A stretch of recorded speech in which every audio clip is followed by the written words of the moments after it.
pushing it close. Oh, I'm pushing it close.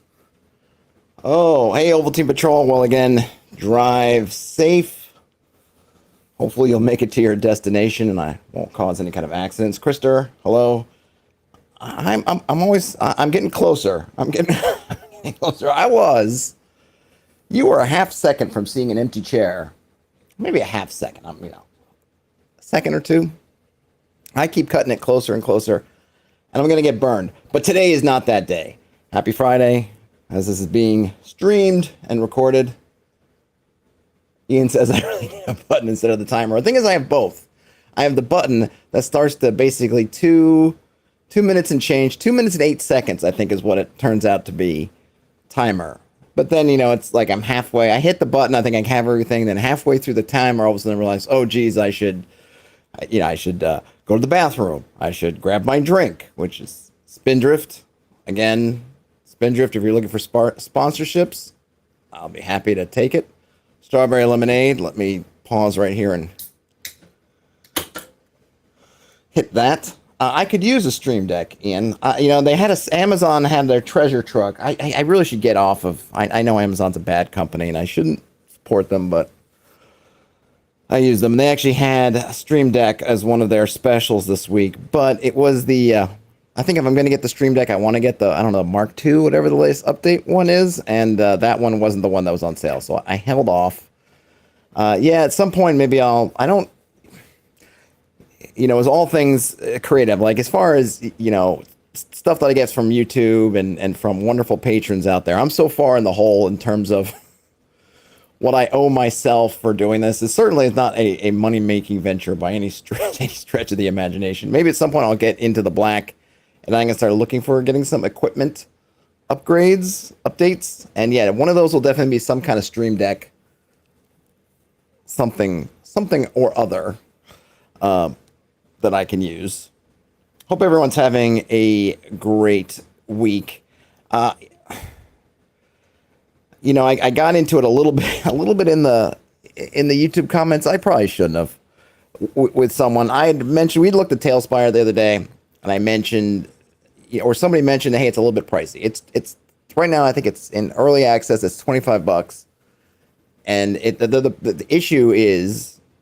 Or I think is that it's $25 per person, and of course everyone and I say of course, but it's not that way. Everyone has to buy essentially a software to come in and use it. So you can't host like you might in something like Roll20 or Fantasy Grounds where you come in, and I mentioned that look, if this is a video game, you would if I'm playing Madden, I never ever think, well, if I'm playing Madden with my cousin who's in Boston, that we shouldn't both have a copy of Madden, but since it's Tailspire, I feel like I should. And it's just a different way of looking at it. But someone came in there and they were saying, well,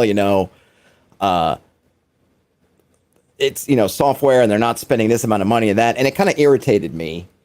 And if I came across short in my comments, it's because I find it irritating. Because, look, as a small creator, someone who covers a lot of small creators, this person was probably trying to say that, listen, I don't think they spend enough money on developing it for me to be worth their time.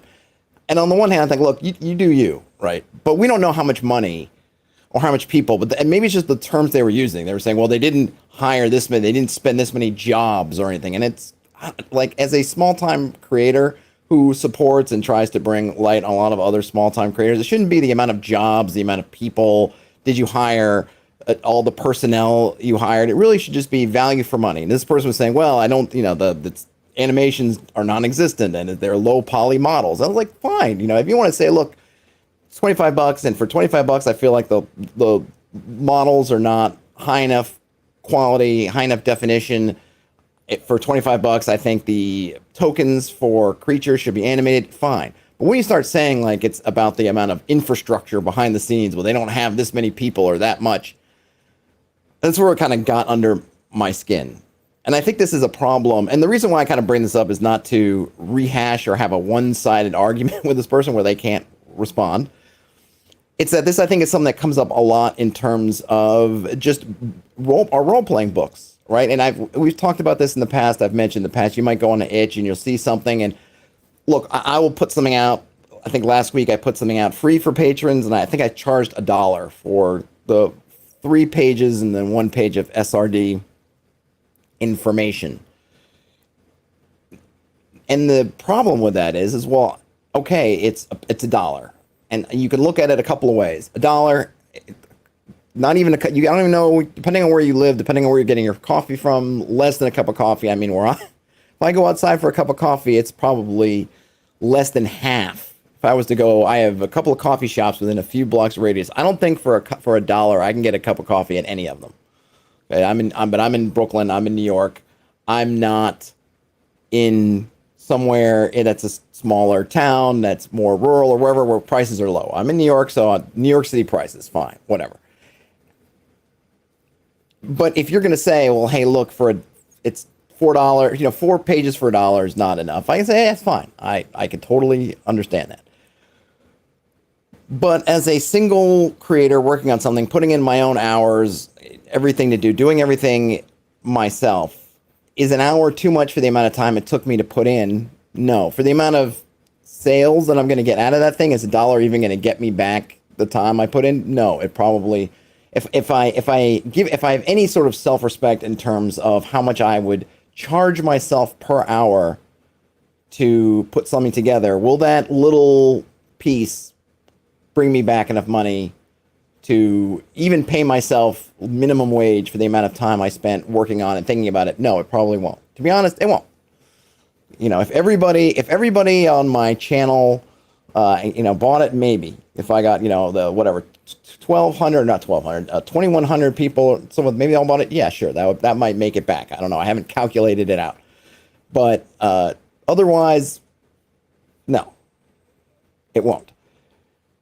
So how do you price these? Do I price these thinking like if I was paying myself something to do it? Do I price it as essentially it's kind of free because since I'm the owner operator, if you will? I don't know. It's a tough question, but I feel like people coming from outside the woodwork and suggesting that, well, because you didn't have a team of 50 people, or I don't think you spend enough money on this yourself, that therefore it's not worth X, as if they know the amount of time I put in. Maybe it's only 4 pages to you. Maybe to this person, look, this little application, it's super simple. But what if this was 3 people working on this for 5 years? I mean, I don't know. I don't know how big the company, like how much you're putting a lot into what you're putting a real assessment on their time and effort and energy that is unrealistic. And I don't think we should be unrealistic. Prices of everything, you should look at and say, look, people put their time into it. And maybe you look at and say it's not worth it, which is fine. But you don't need to go as far as impugning somebody's time and effort or telling them how much they're worth. Only 150 people are on this on Steam. Yeah, but the fact that they have a niche audience of 150 people means the price is higher, not lower, because you have to look at it. I'm making a niche product for a very niche audience. So I know I'm not going to get hundreds of thousands of people looking for my work. So if I want to recoup anything and what I put in, I can't price it lower. I got to price it higher. I mean, if I'm just being a capitalist here. And it's tough. And, I've talked about it before, drive-through and all these places, all these marketplaces that really encourage people to really shoot low. That whole original App Store effect of, let's all grind down for 99 cents. Great, but if I'm not going to sell 100,000 of these things, then I'm just killing myself, And maybe I should just say, hey, just be kind to your fellow creators, right? Think generously. I'm not saying buy everything out there or even that pay more, but at least look at it and say, hey, these people obviously feel like their time and effort was worth that money. Do I think it's worth that much? No, but okay, so I don't buy it. But I don't need to go into value statements about how much they made. And it just got me going today. That's all, I suppose. Ian says the same problem they run into a tabletop simulator. Yeah, and I think tabletop simulator has an edge in terms of something like Tailspire because they have all this library of games and they've got enough of a community around it now and people who are coming into it. And it's got this whole community of people who are developing board games. So they'll release stuff, kind of early access sort of things on the tabletop simulator for people to either test or just outright play. And hopefully Tailspire will get there. Well, they'll get enough of a groundswell of support and they'll get enough behind it so that people will want to put their rule sets or work with Tailspire to get their rule sets or assets or something on there. And maybe it will get there. But we're just not there yet. And hold on for 1 second. I just want to turn something off in the background that's going to drive me nuts. So what I'm going to do is I'm going to switch Haha, so you get to look at that, and I'll be back before you know it.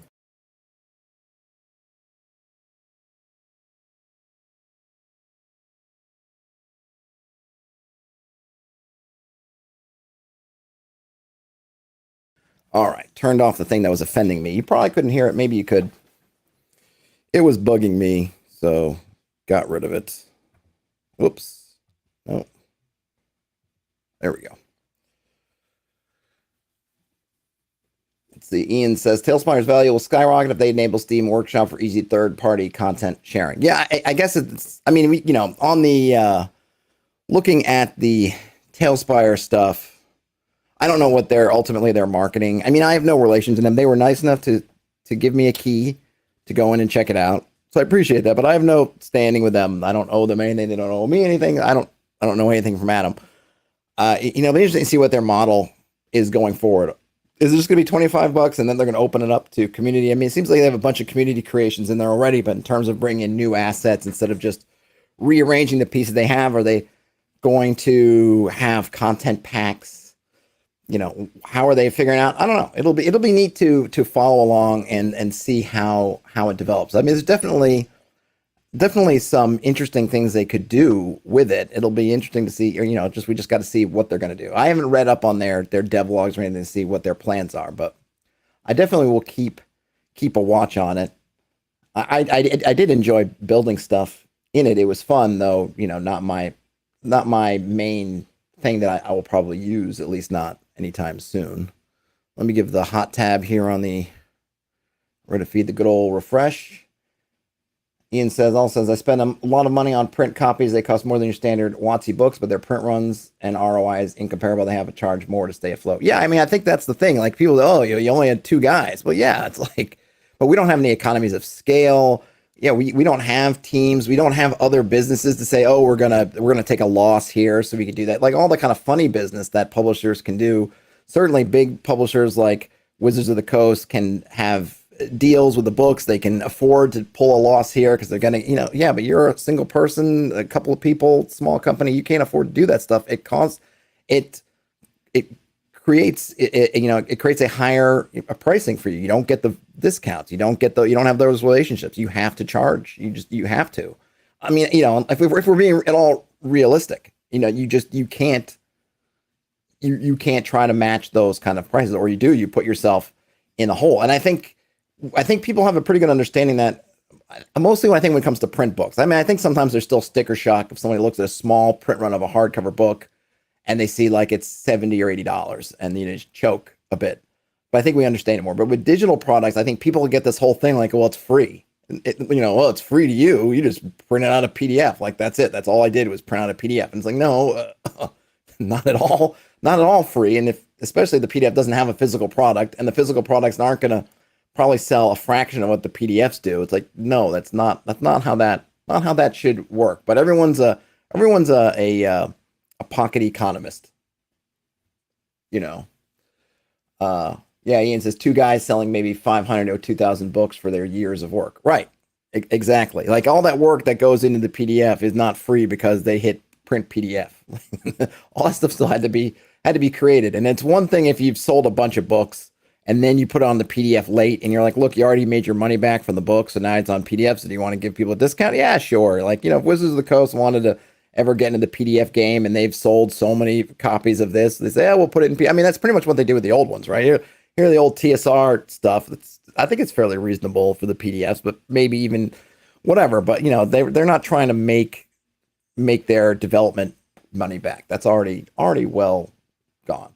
All right, Taryn says all the Gen Con picks on Twitter are making them jealous. I haven't really seen many. I know a couple people. Well, I know Daniel from Bandits Keep anyways there. Yeah, I wish I could have gone. Maybe next year, maybe next time. It'll happen. All right, we're on the hot tab. Hot tab of OSR. I was kind of poking around Reddit last night, so you might see some stuff that I looked at already.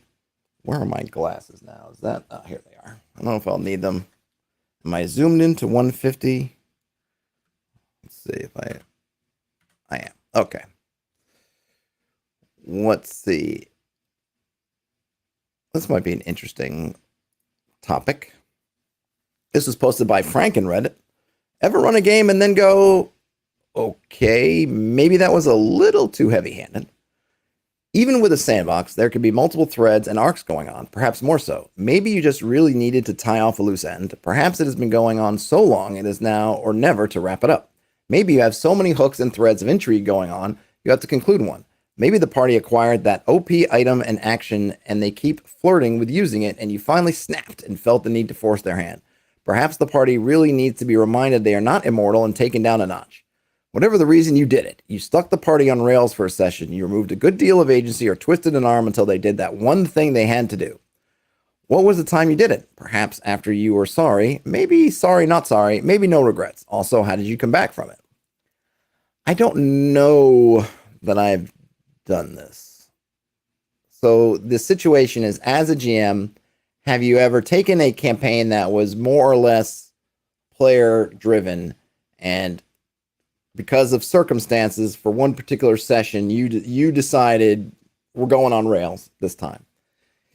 Now the question is posed very open in terms of what that means to go on rails, but basically you forced by hook or by crook some action, some circumstance to take place. Maybe an example, I'm trying to think what, he doesn't give an example or they don't give an example, so I'm not positive, but say if the party did the ring, oh, we want to go find this dragon. No, we don't. Yes, we do. No, we don't. And they're spending a lot of time. And finally, you just have the dragon find them. I mean, maybe would qualify. No, that you're getting the dragon this time. I don't care. We've messed around with this long enough. Maybe something like that. Or, yeah, I'm trying to think. I'm not sure. And maybe there's only 4 comments in here. So I guess we'll see what they do. It is definitely an interesting question. You know, it maybe a way to pose it is it ever okay to put the train on the rails? Maybe isn't okay. Is it ever, when have you justified, I guess, forcing the party in a certain direction? That's, I guess, it's really hard to put it, because there are oftentimes, especially at the beginning of campaigns, usually I find that campaigns oftentimes will start a little bit on the rails and then you kind of pull into the station and then it's open, which I think is fine, because that first bit, whatever that bit may be, is usually where you're doing things like setting up your campaign, setting up kind of how things work and giving the players the context of everything going on, which oftentimes you almost look at it like that little bit of a tutorial mission at the beginning of a video game, and you're feeling things out, and then you open the doors. And I always think of it as like Halo, where it seems like everything is sort of window boxed, and then you get out into the open part of the ring in the first Halo, and then it kind of goes kind of full screen, and you're like, oh, now I'm free. So I get that. But then once you've established that kind of free open world aspect, assuming that's your game, have you then brought it back to the rails for one reason or another? Let's see. Brian Smith says, almost all sessions lately have been X will happen this session. Whatever else they do is fine, but I at least have something planned. We got to end this infinite campaign before I burn out. And then Terrence says, never go on rails. Clearly marking an obvious trail, however, is perfectly acceptable. Yeah, so it's interesting. So I think so Brian Smith, I don't know. I guess it depends what you mean by something will happen. X will happen this session. Do you mean like they're going to go to the dungeon this session by hook or by crook? Or that the dragon's attacking the town this session because that's just going to happen? Because something, because you have the consequences part, which to me is not going on rails. They've been working in a situation. The countdown timer's been on for 3 sessions. The dragon's coming. At some point, the dragon should show up. If they don't do anything to stop it, the dragon shows up. I think having the dragon show up isn't, to me, a on rails moment. That, to me, is just a natural part of the world. You've set it up. The dragon's been coming along. And then it's getting closer and closer. Yeah, at some point they're going to hit the dragon. That's going to happen. And I don't look at that as an on rails moment. There's probably some where this like quantum ogre kind of stuff would come in, where it's kind of like, well, dropped my glasses. Where did they go? They disappeared down into where the heck did they go? All right, hopefully I won't need them. Otherwise I'll have to find them. It's like I got a black hole down there. The quantum ogre thing, I think, is something that would come up. Like I've got an ogre encounter, and they're getting that ogre encounter whether they go left, right, straight ahead, or they back away screaming. That maybe is similar to this.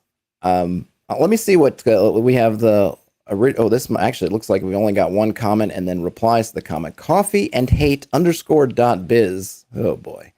Says, yep, the railroading. I do that at least once a session. I usually run a lighthearted game. I'm still learning the ropes and my players are forgiving folk. Often when things need to move, I'll just say, all right, I'm going to railroad a little bit here. Or if they're being overly cautious and I know there's no danger, y'all, not trying to pull you out of the story, but there's nothing there. Truly, there's no hints or other chicanery at work. That ramshackle old shack by the roadside is just there for flavor. And at the end of each session, I ask for a post-mortem. 1 out of 3 times, they say they appreciated the railroad, got them back on track and out of their tangent. Every time I railroad, I feel it's a failure of my narration or RP. I'm working on it, but for now, I lean on my players' patience. And then Gabriel MP _19 responds to say, I don't think it's a railroad to say there's nothing there. The GM should set the pacing of the game, not the players, and that's even in a sandbox. You just got to honor their actually meaningful choices. And then Antares jumps in and says, exactly. It can certainly be fun to watch a player chase their own tail for a while from time to time, but sometimes you just have to say, after a thorough examination, you are 100% sure the lamp is just a lamp, or you are very confident that opening the door won't trigger the apocalypse. At the end of the day, we're playing a game that lives in the imagination and hinges on one person verbally transmitting their own image of the world to another person in a way that the other person will receive the full image, without it also taking 30 minutes to convey. A lot of players' overcaution, paranoia, comes from the fact that they are trying to pay attention to everything the GM is saying, while also trying to imagine it and appreciate it for the atmosphere it provides, and also trying to pick up on and remember vocal inflections that may hint at something is important, and look for details that are lacking in their mental image so they can ask questions to fill them in. There's a lot going on, mental images get fuzzy, and it leads to a lot of confusion. I remember a player I had that started down this huge plan he had crafted that all hinged on the fact that he misunderstood the geometry of the room slightly. He started getting this huge explanation of how he wanted to proceed, and I had to stop him and say, oh, no, sorry, it looks like Y, not like X. Oh, never mind then. That means it's probably just safe to keep going. And then Happy Myconid says, I think this is generally good advice. Railroading is not bad per se, especially if it makes the game interactive again. I think most players won't mind if you're doing exactly what you're doing, which is being open about it. You know that you'd like to railroad less, which is going to come with experience on everyone's part, not just the GM. Good advice. Just checking. Where the heck did I feel like my glasses like spun out into the negative zone. Got like all kinds of stuff has accrued under my desk. Last night, my player's handbook fell under my desk, and I'd left it there, and now it's back. But my glasses, it's gonna bug me the whole stream. I can feel it already. Let's see what's going on here. Brian Smith says, I'm not like you wake up at the dungeon entrance, but I probably should. This campaign must end. This campaign must end. Terrence says, teleporting ogres, stealing that one. Yeah. It's not mine, really, Terrence, so steal away. Krister says, that first comment makes a lot of sense to me. Terrence then says, that guy isn't railroading, that's shepherding. And Krister says, good point. Yeah, I wouldn't necessarily call it railroading to say, it's empty. It's dead, Jim, or whatever. Like, yeah, you are sure it's just a door or a lamp, or there is nothing there. And to that person's point, yeah, I think when you see the players just going on and on about something, it can often be because they picked up something that you weren't really trying to do. Like you described it as a door, but you gave it a lot of detail, and so your players naturally think, well, why would the GM be giving that much detail to the door if it was just a door? It must be trapped. It must be a mimic. It must be something extraordinary.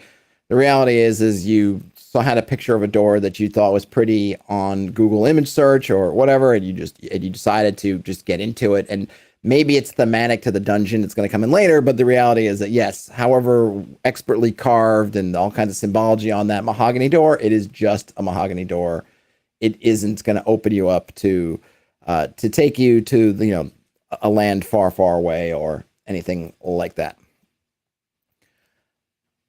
I think in terms of railroading, so there's so many, railroading is one of those terms. I think that a lot of people will get into it. I think it's really, I do think that part of it is it's really only railroading if the players see it negatively. If they don't see it, I'm not sure what I would call it, because I think the whole concept of when we mostly speak about a railroading is when the narrative path of the session has become so constricted that it is apparent to the party in a negative way. That is to say, it's not the path that everyone wants to go on, and there's no way off. Like that to me is when it becomes a railroad. I think of it as a kind of definitely a negative. If you're on a very narrative, plot driven campaign, but we're all on the same page, we're all rowing in the same direction, it can be a very narrow path. It doesn't matter because we're just cruising down the middle of it. We're not bumping up against the sides.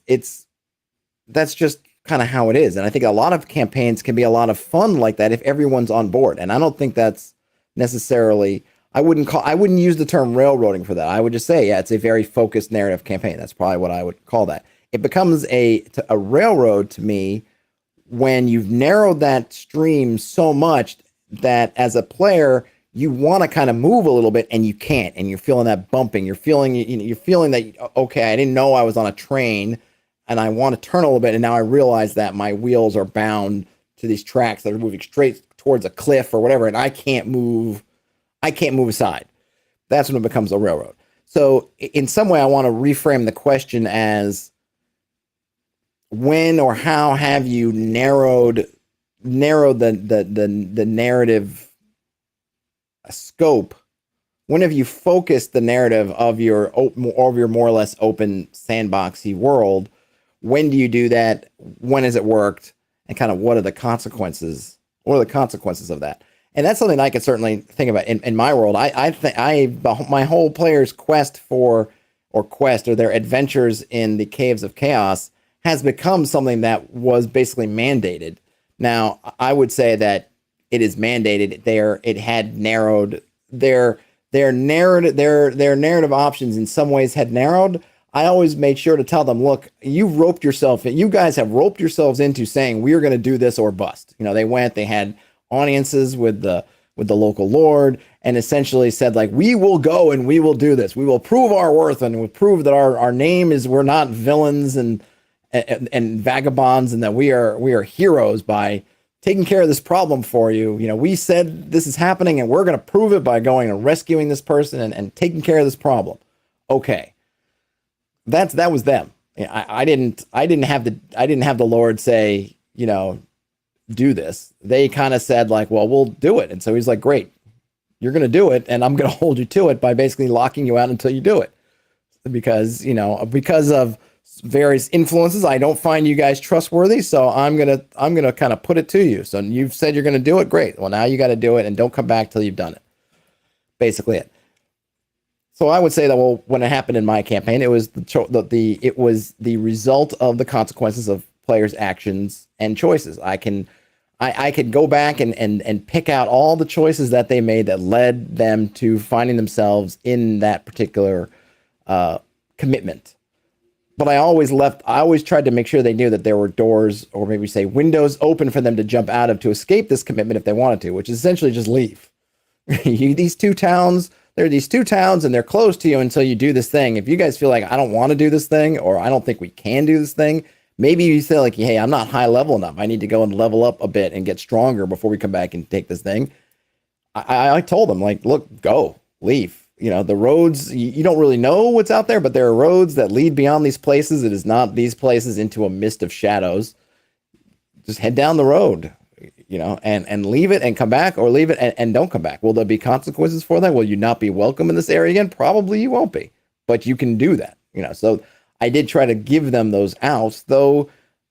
For their part, I think that they do kind of buy into this, like, we're heroes, and so we gave our words. We can't possibly stand down from this. So, that was kind of their choice element.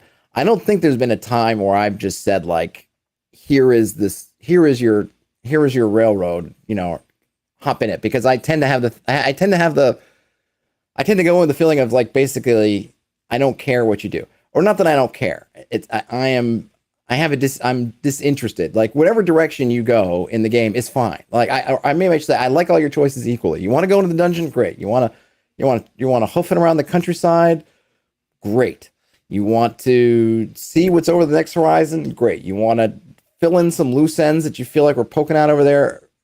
Great. As long as I can kind of stay ahead of, I can do that kind of holodeck thing, or I can keep you on the sort of treadmill and build out the world around you, fine. And if I really can't, then you go to the ocean, you're like, I'm going to cross the ocean. I'm like, well, it's going to take some doing, which will buy me some time, and you have to figure that part out. But that tends to be my solution. Now, I can remember an example of a player when I felt like it was a problem, and this one was interesting because the problem to me was not that the game master had decided to railroad or to narrow the narrative choices too strictly. It was more that I think the GM thought it was more that the choices were more open than when they weren't. I know I think I mentioned this example a long time ago, but I'll bring it up again because it's been ages and not everyone's seen all the streams, and goodness knows I've got enough video hours in YouTube that you could go. Some stuff that I feel like I'm repeating myself, other folk, even some people who followed my content for a long time might never have heard.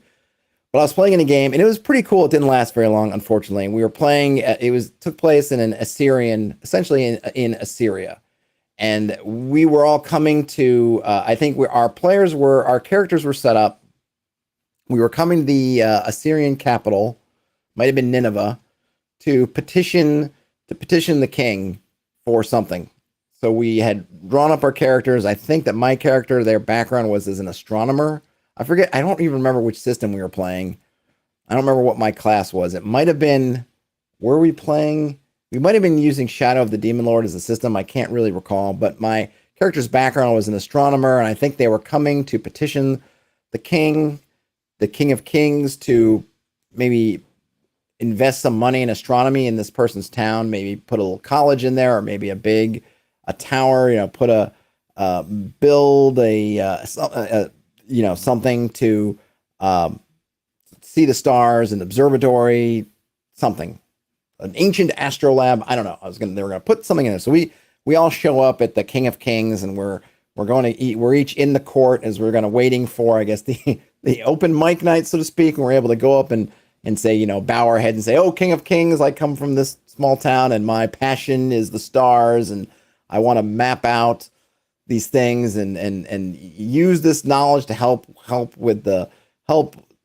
see the movements of the stars, which is kind of like the movements of the gods, which then, so as above, so below, because I can then map the movements and the gods, I can see their attitudes and when will be good times for planting, when the rains will come, when the floods will come, what are the good omens and the bad omens, this whole thing. So this is all happening. And then there's an attack on the capital. The capital is under siege.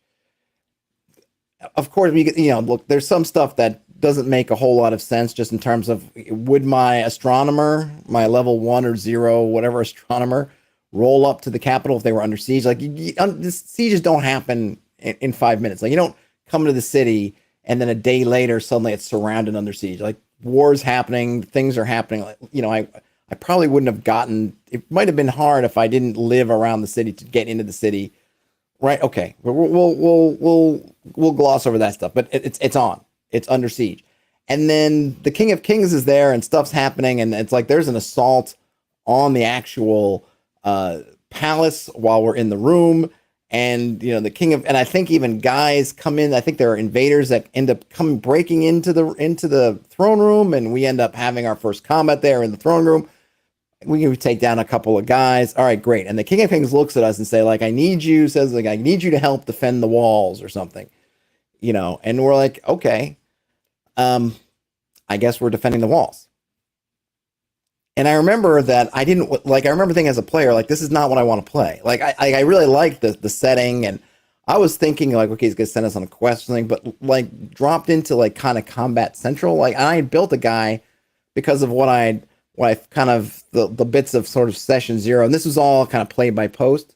The sort of session 0 type stuff we had didn't really speak about, well, we're just going to go to war. It's like, oh, cool, I built this astronomer, he's got this whole backstory, and yeah, I'm going to go appeal to the King of Kings, and maybe they'll send me off to do something, because I was expecting a oh, I say to the King of Kings, so, oh, King of Kings, so what do you say about, building me a ziggurat with a sort of a peephole on top or telescope kind of thing, or some kind of ancient glass lens Archimedes thing to view the stars more closely, or some charts or whatever, a school or whatever I need. And him going, well, that sounds great, but I don't, you need to prove your worth. What I need is this valuable jewel that fell from the sky. You need to, find the provenance. And because I'm a astronomer, maybe I have some insight into that. And okay. And then the other guys will get some kind of quest, and we'll end up on this quest, fine, great.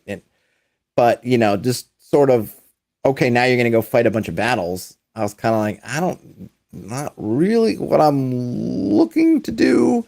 So we went through and went to the wall. We had some kind of combat at the wall. And I think, the funny thing is the campaign didn't really last much longer than that. I think it kind of fell apart after this. We went and had this kind of combat at the wall. And I'm an astronomer, and it wasn't built around combat. I think I spent this combat that, it took a couple of days because we're playing by post. I think I was just using basically the aid maneuver. I think it's in Shadows of the Demon Lord, much like I think 5th edition, you can kind of help. I'm using the help action because my guy didn't have any weapons expertise, really didn't have anything. I don't even know I don't remember if he was a spellcaster. It might have ultimately been a spellcaster. I don't remember what my one spell was. So I was just using the help action, and then then the kind of combat ended, and I think we all survived. But yeah, I don't think anybody died. But we were in this sort of siege situation, and I think they asked for sort of a post-mortem, and I tried. I was nice, but I was honest. I said, look, I appreciate what you're doing, and I really think this is a cool setting. The idea of playing sort of a sandals and sorcery type game in kind of ancient Mesopotamia and Assyria is badass. And I still think it's a really good, really cool setting. It's like, but I didn't really sign up to do this. Like, I thought kind of where my character was that I created, like I would have just created a fighter guy. Like if I knew I was just going to be fighting kind of battle after battle in a siege situation, I would have just built a fighter. I would have built just a warrior type. Like I built this thing for something else, that was kind of suggested that what we were going to be doing. And this just kind of isn't it. And I said, one of the big things is like, I didn't feel like I could say as a character or as a player, like, I don't want to do this. It felt very much like we were being pushed in this direction. Okay, we go intro, income invaders. We fight the invaders. Next step, told by the king, go to the walls, fight these things. And the GM said, like, but you could have said no. And I said, and my response was, well, technically, could I have said no? Could I? And role playing here. I am an astronomer, level 1, level 0 astronomer from a small town somewhere in the Assyrian Empire. I am in Nineveh in the court of the King of Kings of Assyria. And now, historically, Assyrian kings were not happy, cuddly people. I mean, you could see their bas-reliefs in museums where all the things, horrible things they did to their enemies and did to people who came up against them. I am in the court of the King of Kings. The king has said to me, hey, can you do me a solid and go defend the walls? Now, why the King of Kings needs me, one astronomer dude, to go fight at the walls? Like I'm going to make a difference. I'm going there basically to die. Right? That would be my thoughts. I'm going there. I'm gonna get killed. I'd say you're sending a commoner who doesn't look at all comfortable holding the spear or whatever sword they gave him, not really wearing any armor, wearing his astronomer's robes, carrying, maybe they have a spell book or some scroll out of their other hand. You're sending me to the walls. Like I'm a difference maker, King of Kings, like really? But in just a role-playing way, I could tell the King of Kings, no, really? I can, because to me, that's just end up in the dungeon, or worse, just my head on a pike held up by the next guy who goes to the walls. Just throw me out of the, they're gonna use me use my character as just a weapon, a projectile against the enemy. Like that doesn't work. But the GM thought that he had legitimately had like an open choice. Like, here, you can make this choice. You can tell the King of Kings yes, or you can tell the King of Kings no. And since nobody said no, then hey, this is the direction we're going to go. Great. You made a choice. I'm just following your choices. But it wasn't a real choice. I mean, at least in terms of the fiction, like there's no choice at all there. You might as well have, that might have been, that's like the Blade Runner, the conversation with Deckard and the police chief at the game of Blade Runner, where the chief lays out like, oh, I got the skin jobs are back, whatever. And, and I need you to go and clean them out, whatever the term they use. I need you to go blade run them or whatever. And Deckard kind of looks at him and starts to say nothing, I was fast when I walked in here and I'm even faster now. And he says, hey, they're just cops and little people, and then Deckard goes, no choice, huh? No choice, man. Right. They never said like, you must do it, but they basically said, you got to do it. When the King of Kings tells you, hey, could you do me a solid? There's no not doing it. That's like, when the Godfather tells you, like, I'd like you to do me a favor, they're not really asking. So I think this can happen with GMs. Short story made way too long. I think I would say more often than having this thing where you're conscientiously railroading for a moment is when you think you're giving enough freedom or choices to your players, to your party, but the reality is you're not. But you're seeing it from the fact is that I have somebody asking a question or something else. So there's a choice there, right? I'm looking from the GM saying, hey, there's a choice. They could just tell the guy no. But the players are looking at like, you're asking us a question, you're giving us a choice that there is no choice. So that's where I come out on that. I hope that makes sense. I really think it's an interesting dilemma because sometimes as the GM, we can lose track of what meaningful questions that the players really are going to feel open to answer differently and what questions are going to feel driven to answer a certain way. Sometimes they're going to feel that way on a meta level, like the whole thing that happens when players will think, and I've been there myself and I've done that where like, well, I don't want to do this really, but the GM prepared all this stuff, so I'm going to do it anyway. And the GM may be thinking like me, I'm thinking like, look, I tell my players this, like, don't worry about what I've prepared or what I don't prepare. You guys make your choices.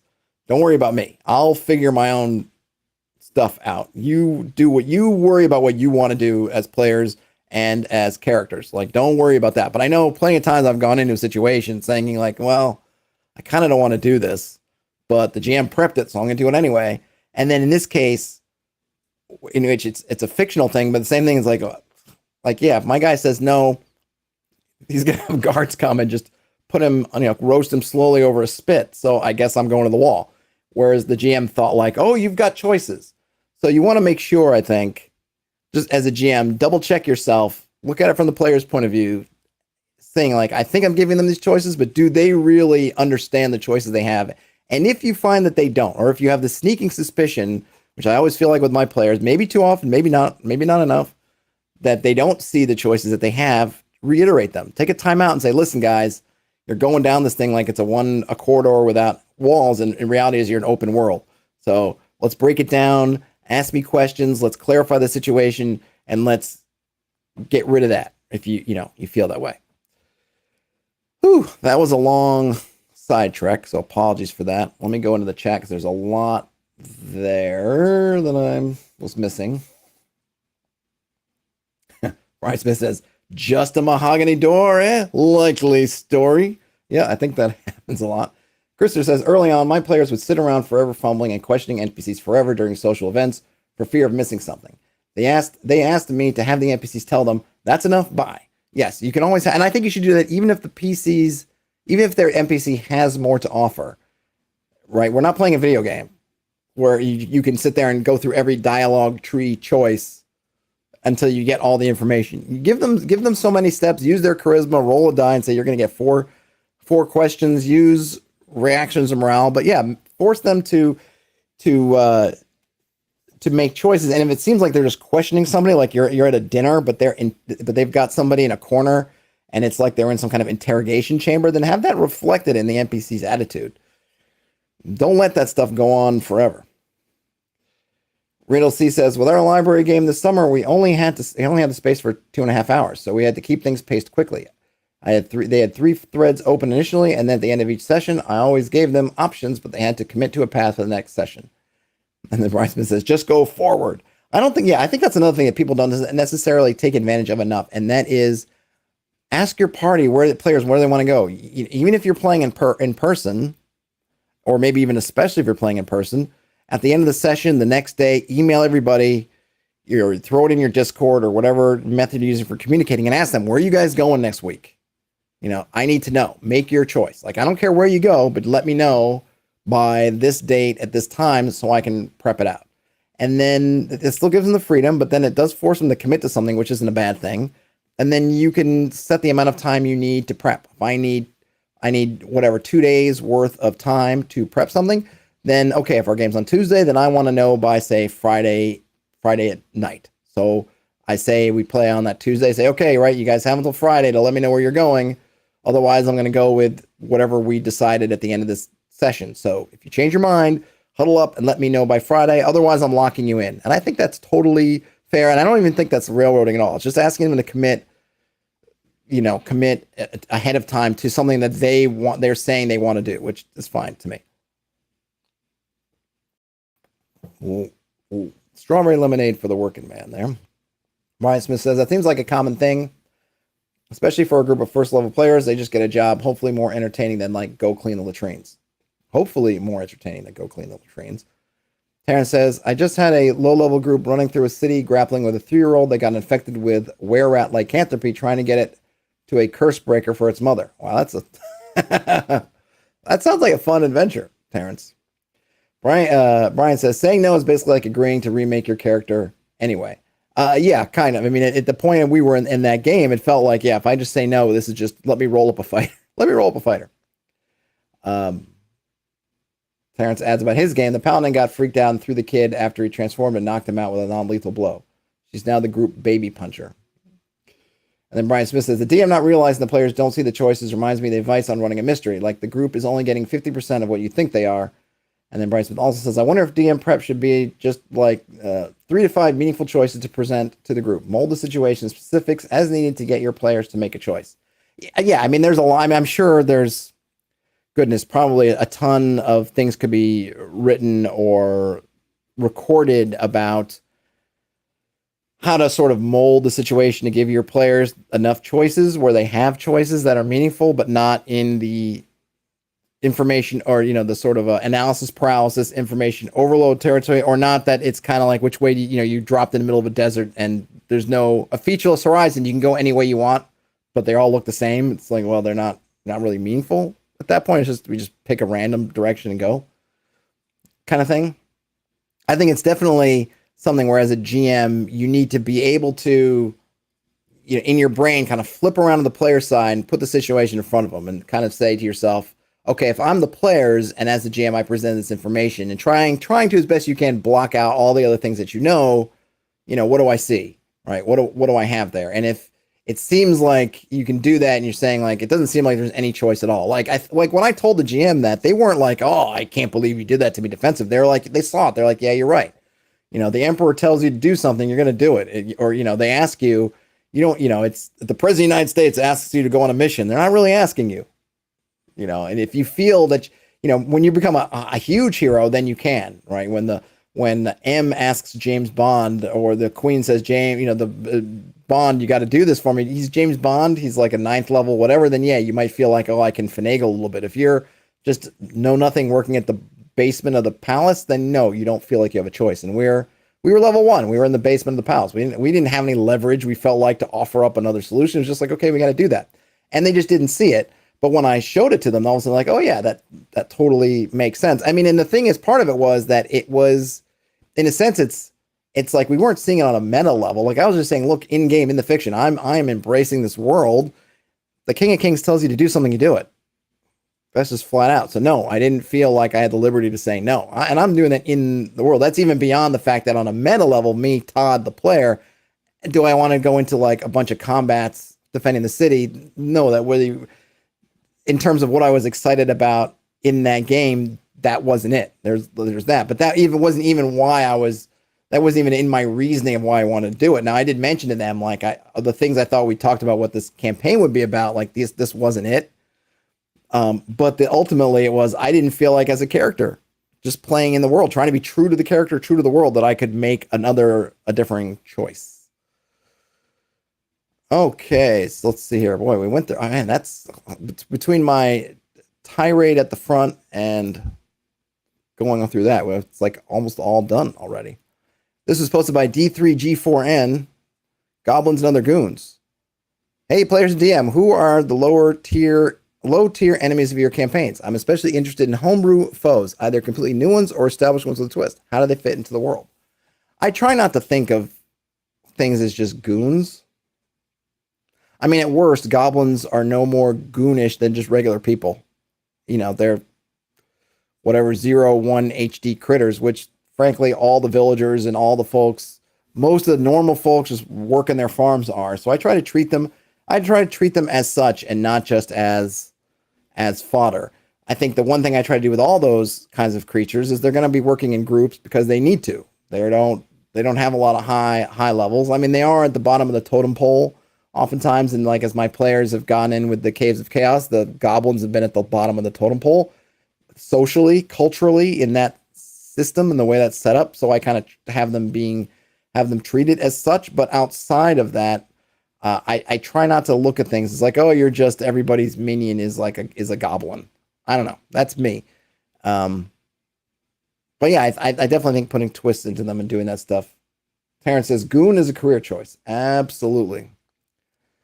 Hedgehogs and Hats says goblins and a kind of grayish skinned emaciated dwarves that turned evil after having dug too deep. Nice. That's his kobolds. And then religion underscore NC says, I am fond of low HD mushroom men of my own device. They feed on the living and live in a zonked out psychedelic world. I often put them in dungeons and ecologically challenged deep caverns with no food source for mammals or goblins. They also mix well with a few canon fungus monsters and traps. My 1-hit die zombies and 1 to 6 HP skeletons are also reconstitute themselves after death, forcing players to kill them twice. That's cool. Yeah, I think in terms of, like, I will say that for kind of evil necromancer types, yeah, skeletons and zombies are nice goons. Animals, pets, your attack dogs, your trained animals of whatever stripe, they make good goons.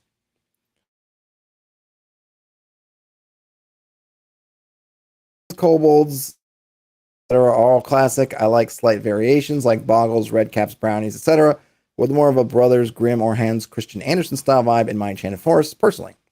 Still malicious, but more Fey-like and mischievous, not usually resorting to lethal violence, but instead being annoying hindrances to players. Except for Redcaps, they're murderous little savages. Giant Bugs is a good one. Red Cheese Red says. And then maybe 0A0 Robot says Bone Barons or BBs. They're wee little baby undead. And then Mr. Garden Bear says Big King Cat, Hobgoblins, and Not Spiders. I like that it calls them Not Spiders. All right, let's see what else I have. We need a good one. I'm going to try to do, let's see, I'm not going to check it out. There's a classic fantasy RPG collection on Humble. A Humble bundle going on. Great. Drag and drop dungeons. I guess that might qualify as something good. I like to present. Oh, this is posted by fresh_cod_9536. I'd like to present my brand new dungeon token set, Drag and drop dungeons on Roll20 and Itch. Let's go to Itch. I'll post this in the chat. This is at stalkingcrowgames.itch.io.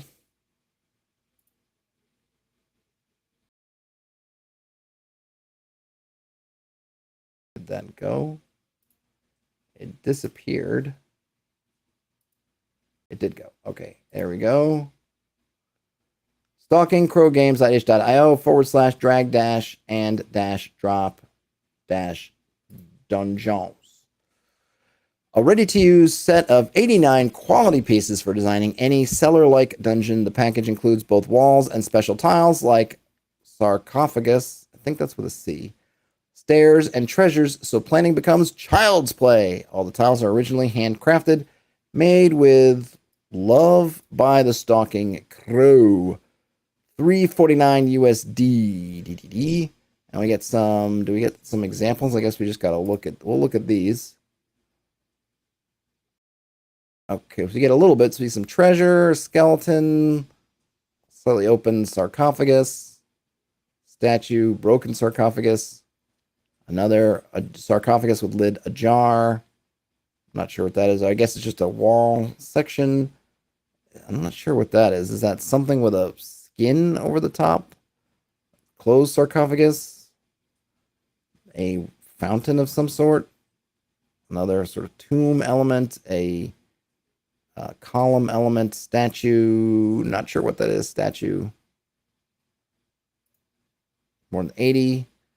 And then it gives you, I guess, the background. I'm hoping it gives you the tile background, the walls, and then more stuff. Different versions for a tile type. I'm not sure what that means, but we get some. That's nice. I like that. Is that a rug? Maybe a tile set?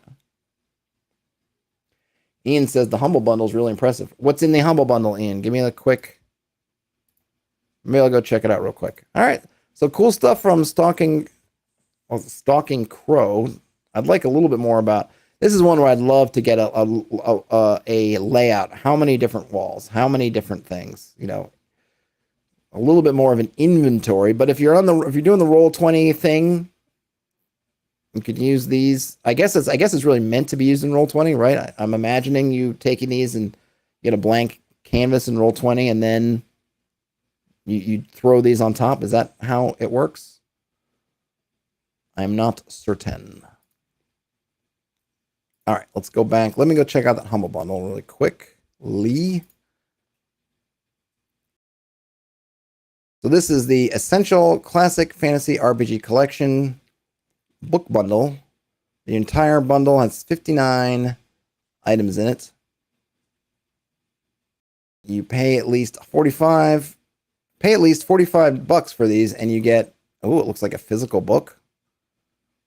Stoneheart Valley, physical book from Frog God Games, Path of the Vanished, The World of the Lost Lands, Old School Essential Advanced Fantasy Referees Tome, Sword of Air, Rapin Athuk, some more Rapin Athuk, an addendum, 2018 addendum, Expansions Volume 1 for Rapin Athuk, the Player's Guide for Rapin Athuk, Fortune Hunters, Cat's Cradle, and Eye of Itral player maps, Advanced Fantasy Reference Booklet, Let's Get Crackin', Sea King's Malice. That's by Frog Gods. I can't see who that one's by. Sea King's Malice map pack, token pack for Sea King's Malice, the Grand Duchy of Remy, or Reme, or Reem. Also Frog God, Carcass Crawler issue 1. Looks like issue 2 of Carcass Crawler. Those are for Old School Essentials. Referee's Screen Inserts for Old School Essentials. Rogue's Gallery for Old School Essentials. The Weird That Befell Drig Bolton, which is for Dolmenwood. Halls of the Blood King for OSE. The Isle of the Plangent Mage for OSE. Holy Mountain Shaker for OSE. Highfell for OSE. Temple of Dagon. That's not sure who that is. Let me just check because I'm seeing that. Who's that by? Necrotic Gnome. Okay. Black Spot. Is that also Necrotic Gnome? Yep. Whoops. Dead Man's Chest. The Phylactery 2. Also Necrotic Gnome. Who's that one by? Planet X Games. Right. We get some spell trackers and other PDFs. Catpocalypse Now, or Catpocalypse Meow, I should say. Whisper of the Serpent God, Reaping at the River's End, some more Rapin Athuk. PDF for Stoneheart Valley, Temple of Mercy, 1975. Cat's Cradle, Eye of Itral. Oh, there's a lot here. Lighthouse of Anan Marath. The Phylactery, Advanced Fantasy Player's Tome, Beyond the Black Wall, Winter's Daughter, if you need a Winter's Daughter, the Incandescent Grottos. Ooh, I'm looking for that one. Ruins of the Red Moon, some more Rapin Athuk, Terror at Wolf's Head, Rocky Cape, Old School Adventures, there's Fantasy Rules Tome, The Hole in the Oak, that's another one on my list to check out. Optional Rules Checklist, and Grave of the Green Flames. Ooh, there's a lot in there. Yeah, I would say if a lot of those things, so have they changed the way they're doing? It's been a while since I've looked at the Humble Bundle stuff. So you can do it in different bundles. There's a 7-item bundle that's $1. That gets you 7 things. But that includes Hole in the Oak, OSC, Rules Tome, Grave of the Green Flame. Those are probably the big ones. Level 5D for Rapanathuk. Then there's a 19-item version that's $10. Adds more onto that. I think there's I own a couple things that are on here, but I probably would just get the $59 one. Let's see. Null Terminated says that bundle has at least 2 mega dungeons in there, along with the bundle of holding Arden Vool deal. They're draining my account. And then Ian says almost a full Necrotic Gnome catalog, plenty of Frog God, Rapanathuk. Yep. There's a lot there. What other bundles is this under books? I just go under bundles. Where is this? Where's the bundles? Where does the bundles go? Is it under books? Classic Fantasy. I must have missed the Arden Vool thing. I probably did. I don't see it in here unless it's somewhere else. But there's that. Excellent, excellent. Yeah, that seems like if you want Rapanathuk, if you wanted a bunch of OSC stuff, if you wanted to get some Frog Gods content, this is you can't do much better than that. And you're helping a good cause. Oh, Null Terminator says a different site. Okay. Hey, Null Terminator, which site is it? Let me maybe I'll check it out real quick. Where is it? Ian says they have a lot of it in hardcover already, but purchase the full for the rest. Yeah, I have actually. I should pull out and do something. Actually, this is going to be good because I want to say I got it off the old Google Groups, one of the RPG Exchange books or groups. I got a bunch of the Rapanathuk stuff in hardcover, but I didn't. I did not get PDFs, so it would be good to get them PDFs. Do you think it's bundle of holding? Ugh, spelling, please. Let's see.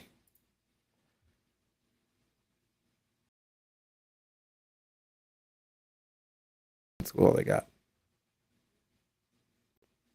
Time limited offers. There we go. Halls of Arden Vool. When is that one? 3 days left for Arden Vool.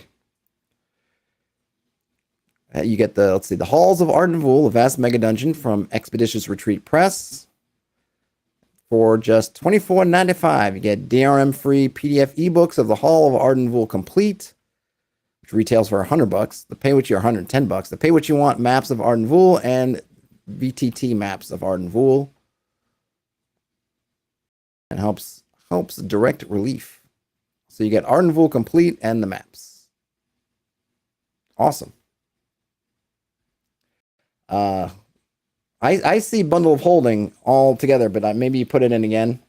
I think Null Terminated, if you try to put it in like an actual URL, that's when Nightbot or something will kill it. I will post this in the chat as well, and I'll try to remember to add it to the show notes. Let me see.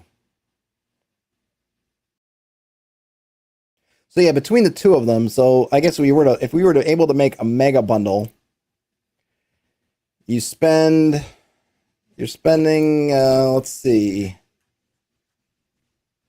$45 for those, $25 for these. So cool $70 for a whole bunch of OSE and Frog God games and 2 massive mega dungeons. Brian Smith says Nightbot will absolutely 360 no scope you for using your link. Yep. Indeed. All right, folks. Well, it's I feel like it was a bit of an abbreviated roundup this week. I mean, not that it wasn't good conversation. We didn't get into a whole lot, and I apologize for spending time at the beginning in my own little universe. But hey, that's what you get. Hopefully, you don't mind it too much. If folks who are in here right now, have a great weekend. If you're watching this or listening to this later, have a great rest of your day, night, whenever you happen to be checking it out. be kind to each other, be kind, be generous to our small indie content creators. Just think kindly on them. Ian says, we come for the roundup, stay for the Todiverse. Yeah, that's what I need. I need to launch the Todiverse. It's when Team Todd goes cosmic. That'll be great. Anyhow, if you can give a thumbs up on your way out, that would be awesome. If you found yourself in here and you're not subscribed and you feel like subscribing, that would also be awesome. Otherwise, just have a great rest of your day, night, or whenever. Lives. Have the great rest of your creation, the rest of eternity. Game on, everybody, and I'll talk to you later. Bye now.